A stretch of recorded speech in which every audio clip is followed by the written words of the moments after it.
Ravi de vous retrouver pour ce nouveau numéro du Dessous des cartes. On démarre cette émission à Budapest en février 2017 lors d'une rencontre entre Vladimir Poutine et le Premier ministre hongrois Viktor Orban. Une amitié qui a résisté à l'invasion russe de l'Ukraine et aux sanctions européennes. La Hongrie, devenue indissociable de celui qui en est le Premier ministre sans discontinuer depuis 2010, Viktor Orban. Avec lui, la Hongrie, membre de l'Union européenne, est devenue un membre à part parmi les 27, symbole d'un modèle politique dissident, celui de la démocratie illibérale. Orban, avec qui de nombreux leaders d'extrême droite en Europe aiment s'afficher, de Marine Le Pen à Matteo Salvini. Alors on a voulu revisiter l'histoire de la Hongrie, ce pays d'Europe centrale dont les frontières et les influences ont varié fortement au gré des périodes, des Ottomans à la période soviétique en passant par les Habsbourg. Une histoire tumultueuse qui explique, vous allez le voir, un rapport singulier à la nation, à l'identité et à la peur de l'étranger. Sortons nos cartes. Située au cœur de l'Europe, la Hongrie est enclavée, sans accès à la mer et de taille modeste, 93 000 km² pour 9,7 millions d'habitants. Le pays partage ses frontières avec 7 pays, dont 5 membres de l'Union européenne, la Slovénie, l'Autriche, la Slovaquie, la Roumanie et la Croatie. S'ajoutent 2 candidats à l'Union, l'Ukraine à l'est et la Serbie au sud. Entourée de montagnes, les Alpes à l'ouest et les Carpates au nord-est, près des 2 tiers du territoire sont constitués de vastes plaines. Une région que l'on appelle l'Alföld, la Grande Plaine, qui s'étire autour des 2 principaux fleuves, le Danube et la Tisza. Économiquement, l'ouest de la Hongrie regroupe les régions les plus dynamiques. Budapest, la capitale, avec près de 1,8 million d'habitants, concentre 1/5 de la population du pays. Classée au patrimoine mondial de l'UNESCO, grâce à ses splendides façades et son monumental parlement, la perle du Danube attire chaque année 7 millions de touristes. Avec les grandes villes que vous voyez s'afficher sur la carte, la région est la plus attractive du pays et attire, depuis les années 90, de grandes firmes internationales, notamment dans l'automobile. Audi, Suzuki, Opel ou encore Mercedes ont choisi d'y implanter leurs gigantesques usines, séduites par une main-d'œuvre qualifiée, un faible coût salarial et des infrastructures de bonne qualité. Résultat, plus de 700 entreprises et 132 000 personnes travaillent pour le secteur automobile, qui pèse 28% de l'industrie hongroise. L'est de la Hongrie, moins bien doté en infrastructures, est marqué par la désindustrialisation, avec l'effondrement du secteur textile et la fermeture des mines. Au sud, la Grande Plaine, avec ses immenses terres fertiles, est une région agricole. Elle concentre les principales cultures du pays, maïs, tournesol, fruits et légumes. La Hongrie est aussi connue pour son vin, notamment le célèbre liquoreux le Tokaj, cultivé dans le nord. La Hongrie est membre de l'OTAN depuis 1999. Elle est entrée dans l'Union européenne le 1er mai 2004 lors de la plus grande vague d'élargissement. Le pays fait également partie de l'espace Schengen, mais a échoué à intégrer la zone euro en raison de son déficit budgétaire, d'une inflation et d'une dette publique trop élevée.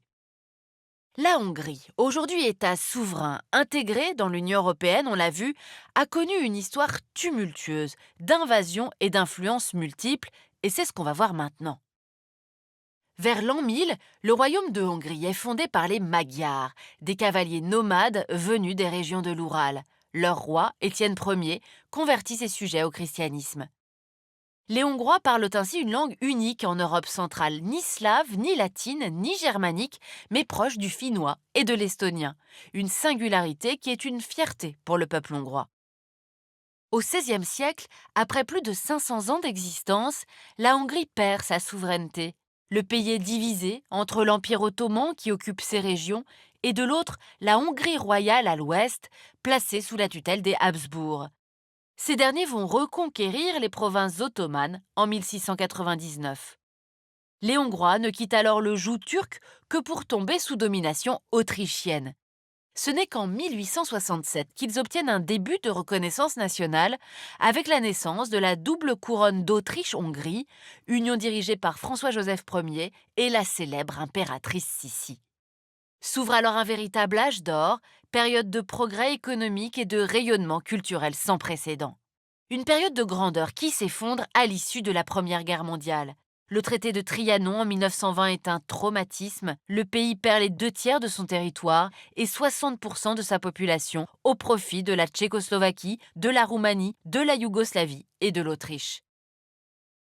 Un siècle plus tard, la Grande Hongrie reste un mythe instrumentalisé par Viktor Orban, qui à partir de 2010 a proposé la nationalité hongroise à quelques 2,5 millions de magyarophones vivant hors des frontières du pays. Mais revenons à la période de la Seconde Guerre mondiale. Dans les années 30, la Hongrie a fait le choix de l'Allemagne nazie avant d'en subir en 1944 l'occupation.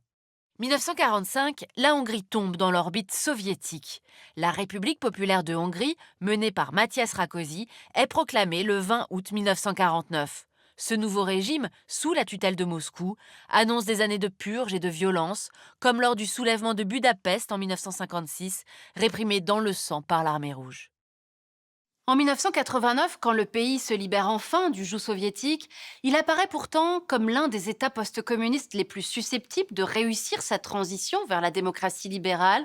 Mais la Hongrie va finalement embrasser un autre modèle, l'illibéralisme. Voyons comment.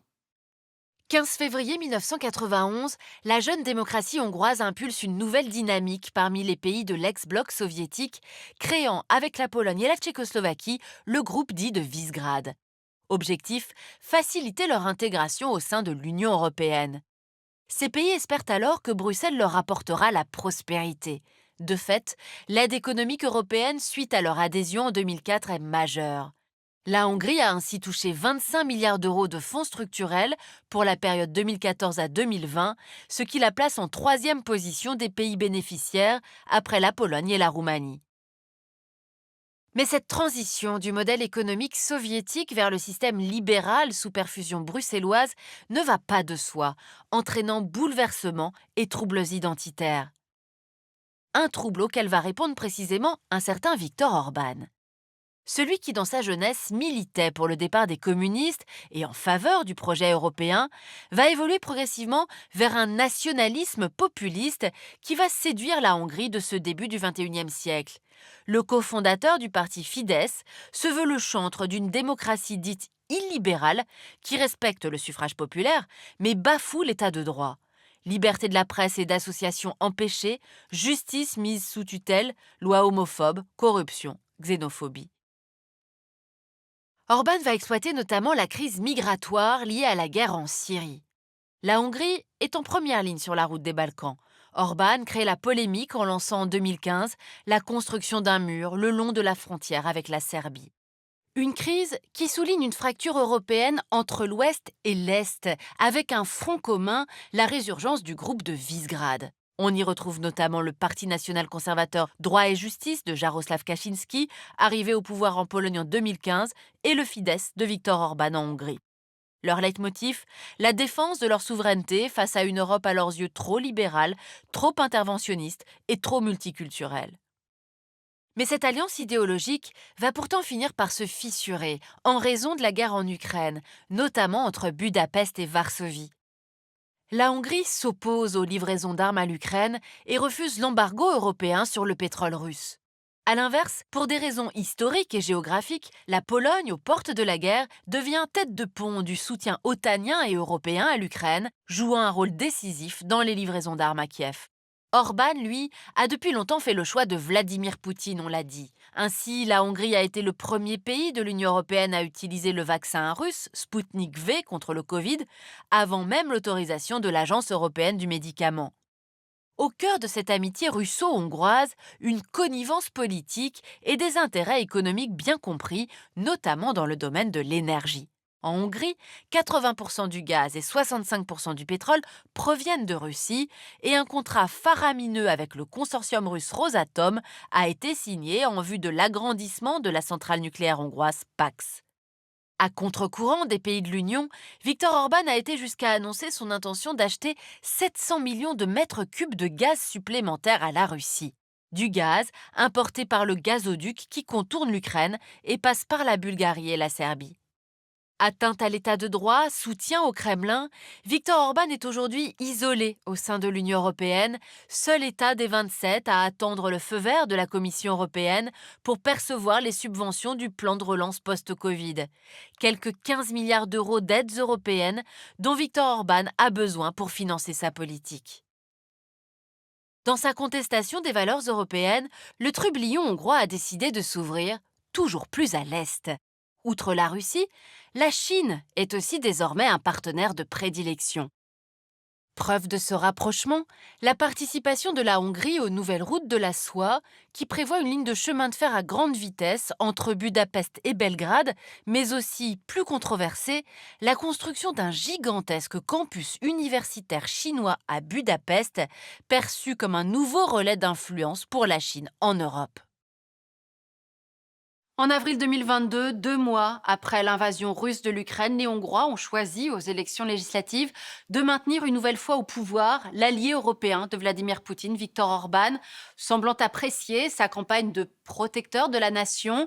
Le Premier ministre, en effet, s'est présenté en tenue presque militaire sur certaines de ses photos de campagne, avec un positionnement hybride.